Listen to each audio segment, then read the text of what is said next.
최후의 적. 주님을 보는 것 또는 그분의 목적을 이해하는 것을 가로막는 많은 착각이 있다. 인종차별주의는 유괴교만 중에서도 최고이기에 영적 비전을 막는 가장 큰 장애물이다. 하나님이 교만한 자를 물리치시고 겸손한 자에게 은혜를 주신다 하였느니라. 유대인과 이방인 사이에 있는 장벽이야말로 인종차별의 벽의 극치를 나타낸다. 이 벽이 무너질 때 바벨탑 이후 세상을 갈등하게 두었던 인간의 교만의 최고를 극복할 수 있을 것이다.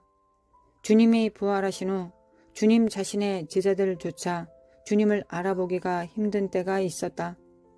그 까닭은 주님이 다른 모양으로 나타나셨기 때문이다. 아마도 이것이 우리가 계속 주님을 놓치고 주님을 잘못 알게 되는 가장 근본적인 이유일 것이다. 즉 우리는 영이신 주님을 아는 일에서조차 영보다 형식에 의해 알려고 하는 것이다. 우리가 오순절 교회인이라면 우리는 주님이 오순절 교회의 형식으로 오실 때만 주님을 알아볼 수 있다. 우리가 침례 교회인이라면 우리는 침례교 형식으로 오신 주님만을 알아보는 등등. 이 때문에 엠마오로 가던 두 제자들처럼 우리도 종종 우리에게 가까이 오시는 주님을 알아보지 못하고 만다. 우리가 주님을 알아보려면 유대인과 이방인, 흑인과 백인, 은사주의자, 오순절주의자, 침례교인, 감리교인, 천주교인 등등 끝없는 장벽들이 모두 허물어져 내려야만 한다. 주님이 말씀하시기를 주님이 돌아오실 때 양과 염소로 나누신다고 하셨다. 양은 주님과 함께 영생으로 갈 것이요 염소는 심판에 들어가리라 하셨다. 이 두 무리를 구별하는 데 쓰시는 주요 특성은 양들은 주님이 나그네 되셨을 때 구분을 맞아들였고 염소들은 그러하지 않았다는 것이다. 주님에게 이 이슈가 아주 심각한 것을 알 수 있다. 사실 바울도 교회의 장로들의 자격을 열거하면서 나그네를 대접하는 자를 요구하셨다. 하나님의 목적을 나타내는 지도자가 되기 위해서는 자신과 다른 사람을 사랑하고 영접해야만 한다. 왜냐하면 하나님이 우리와 너무 다를진데 우리를 영접하셨기 때문이다. 사실상 하나님의 축복이 미국에 임하였던 주요 이유는 외국인을 수용하는 정책에 있다고 할 수 있다.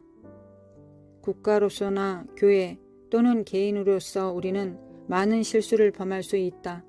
그러나 하나님이 아끼는 자들, 즉 고아, 과부와 나그네를 보살피면 하나님이 우리를 돌보아 주실 것이다. 이스라엘에게 나그네를 사랑하라고 명령하신 까닭이 여기에 있다.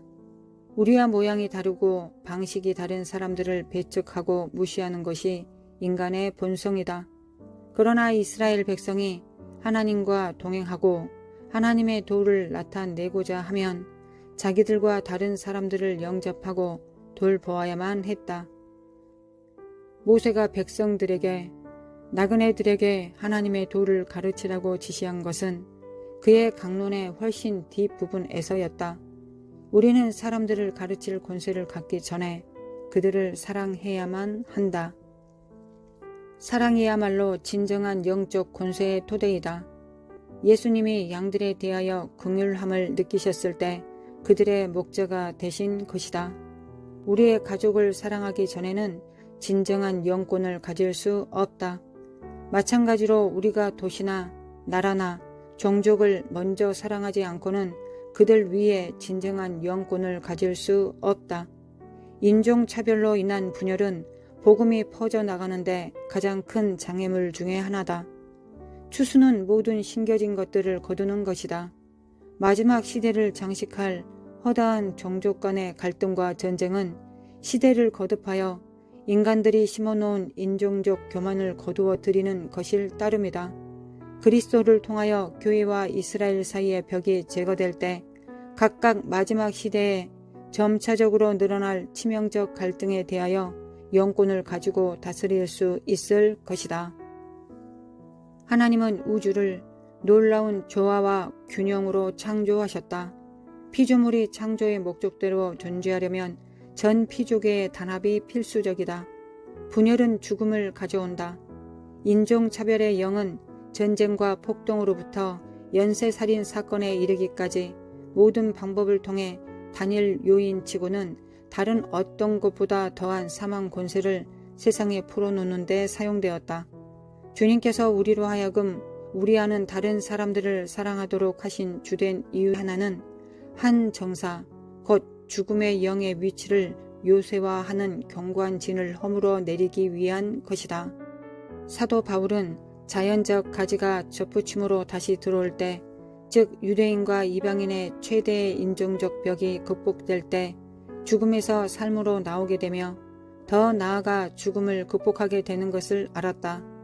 우리가 우리의 외적 형식에 갖고 있는 교만을 집어치우고 육체대로 아는 대신 영을 쫓아 서로를 참으로 알기 시작할 때까지 우리는 주님의 충만하심을 알지 못할 것이다. 누구에게 있어서든지 영적 삶을 위해 취할 수 있는 가장 적극적인 행동의 하나는 자기와 같지 않은 이들, 즉 나그네들을 대접하기 시작하는 것이다. 우리의 하나님은 다양성 있는 하나님이시다. 그는 눈송이조차 일일이 다르게 만드신다.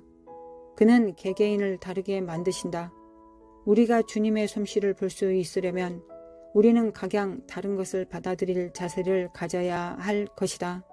세상과 교회를 어둠 속에 잡아매고 있는 주된 멍에의 하나는 아는 자끼리만 붙어 있으려는 속박이다.